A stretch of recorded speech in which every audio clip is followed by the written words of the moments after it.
Chapter 4 का question number हम 2 देखेंगे मिसलेनियस का। इसमें लिखा for any two complex number Z1 and Z2 दिए हुए हैं, तो आपको प्रूव करना है कि RE bracket close Z1 Z2 is equal to RE Z1।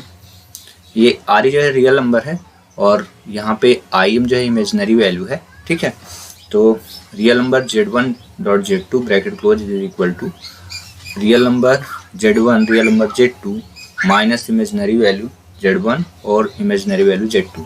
ये प्रूव करके दिखाना है। तो चलिए सॉल्यूशन इसको देखिए कैसे सॉल्व करते हैं। तो लेट करेंगे हम, late Z1 is equal to, ये क्या है, Z क्या है, कॉम्प्लेक्स नंबर को रिप्रेजेंट करते हैं और इसका जो फार्मूला होता है A प्लस आयोटा B होता है। तो हम यहाँ पे लिख देंगे A प्लस आयोटा B मान के चलते हैं। ठीक है, और ऐसे Z2 की वैल्यू ले लेते हैं C plus iota D, C plus iota D। ठीक है, देन इसके बाद हम इनको क्या करते हैं, इक्वेशन फर्स्ट और सेकंड हुआ तो मल्टीप्लाई बोथ द इक्वेशन कर देते हैं, दोनों इक्वेशन को मल्टीप्लाई करने पर। ठीक है, मल्टीप्लाई बोथ द इक्वेशन, ठीक है, फर्स्ट एंड सेकंड कर दिया। तो चलिए लिखिए यहाँ पे Z1 dot Z2 is equal to A plus iota B bracket close हुआ और फिर हुआ C प्लस आयोटा D हो गया। It's all right. ठीक है, इतना आगे समझे। देन आप इनका प्रोडक्ट कर दीजिए आपस में। तो A का C से इंटू हुआ तो AC हुआ, प्लस A और D का इंटू हुआ तो आयोटा AD हुआ, या AD आयोटा लास्ट में लिख देते हैं। ऐसे ही B का करेंगे हम इंटू। ठीक है, इंटू कैसे हो रहा है ध्यान से देखें। A से C का हुआ, A से D का हुआ, फिर B से C का, फिर B से D का होगा। ठीक है, प्लस यहाँ पे लिखेंगे। प्लस में यहाँ जब आप प्लस करें तो यहाँ लिखें आयोटा B का, तो इस बार कर देंगे हम आयोटा BC हुआ, प्लस यहाँ करेंगे अगला वैल्यू B और D का, तो आयोटा स्क्वायर हो जाएगा और B का D से इंटू BD हो जाएगा। ठीक है, इतना आगे समझें। देन अगले स्टेप में देखें, AC लिखें प्लस आयोटा AD हुआ प्लस आयोटा BC हो गया। ठीक है, अब यहाँ पे आयोटा स्क्वायर की जो वैल्यू होती है -1 होती है, यहाँ पे रखें BD और यहाँ पे mention it here such that iota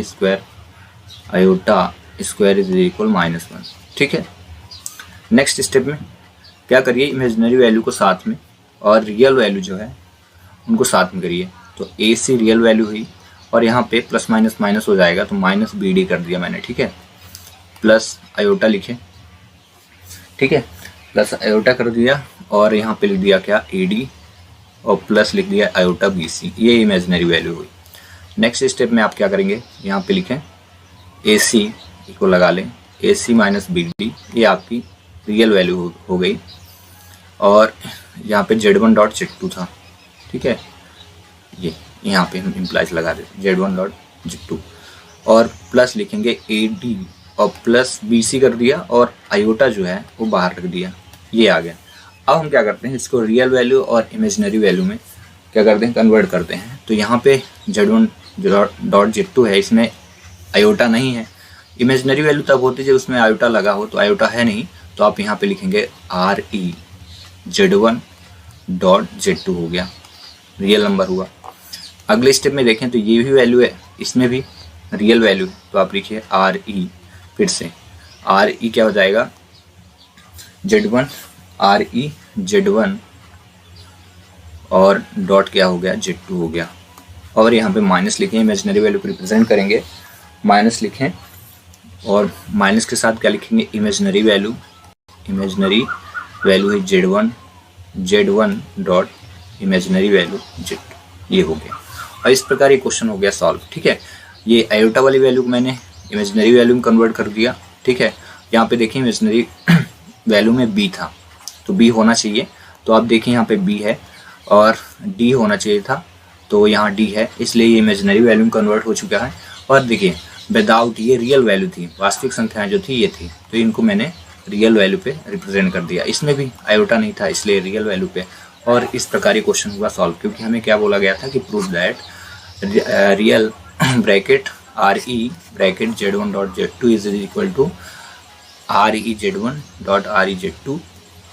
dot कर दें, अदरवाइज हम इसको लिख सकते थे ब्रैकेट के अंदर भी, तो यहाँ पे REZ1 हुआ और यहाँ पे लिख देंगे REZ2। ठीक है, यहाँ पे ब्रैकेट हटा देते हैं। ठीक है, ब्रैकेट को हम यहाँ पे हटा देते हैं, ये ऐसे ऐसे कर देंगे।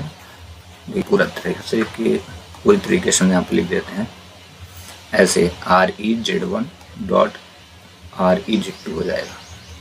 ठीक है, और इस प्रकार ये क्वेश्चन हो जाएगा सॉल्व।